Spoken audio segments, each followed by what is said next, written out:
بسم اللہ الرحمن الرحیم۔ السلام علیکم۔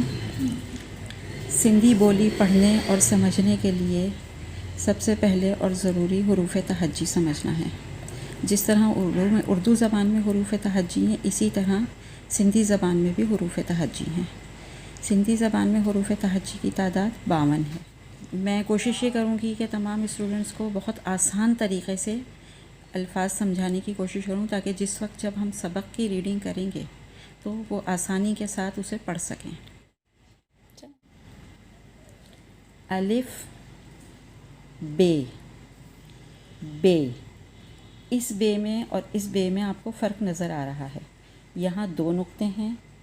یہ سندھی الف بے کا تیسرا حرف ہے جو بے کے بعد آتا ہے، اس لیے یہ حرف بے کا کنبے کا حرف شمار کیا جاتا ہے، اور اس کا مخرج بھی وہی ہے جو بے کا مخرج ہے۔ فرق صرف اتنا ہے کہ بے کے لیے ہونٹوں کو ایک دوسرے سے ملا کر فوراً الگ کیا جاتا ہے، لیکن اس حرف بے کے لیے ہونٹوں کو تھوڑا دبا کر اندر کی طرف کھینچا جاتا ہے۔ اس حرف کی اردو اور سندھی میں ملتی جلتی مثالیں بہت کثرت سے ملتی ہیں، جن میں اردو میں بے ہے اور سندھی میں بے۔ بھے، تے، تھے، ٹے، ٹھے، سے، پے، پھے، جیم، جے۔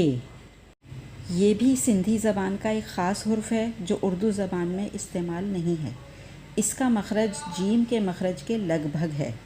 جیم کی آواز کے لیے تالو اور زبان کی چوٹی میں سے آواز باہر کو جاتی ہے، اور اس حرف کے لیے زبان کے کناروں کو ذرا زیادہ دبا کر آواز کو اندر کی طرف کھینچا جاتا ہے۔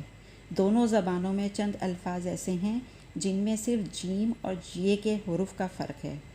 اردو میں جیم اور سندھی میں جے استعمال ہوتا ہے۔ جھے، جے، یہ جیم کے کنبے کا ہی حرف ہے، یہ بھی اردو میں استعمال نہیں ہوتا۔ اس کا تلفظ نون غنہ اور جیم کے تلفظ کے لگ بھگ ہے، کیونکہ اگر ہم اس کے ساتھ میم کو ملا کر بات کریں گے تو ہم اسے مونج پڑھیں گے، یعنی اس میں تھوڑی سی نون کی آواز شامل ہوگی۔ چے، چھے، ہے، خے، دال، دھال، ڈال۔ یہ حروف دال کے کنبے میں سے ہے، جس کی آواز زبان کے سرے کو مسوڑھوں سے لگا کر اس کو ایک دم اندر کی طرف کھینچنے سے نکلتی ہے۔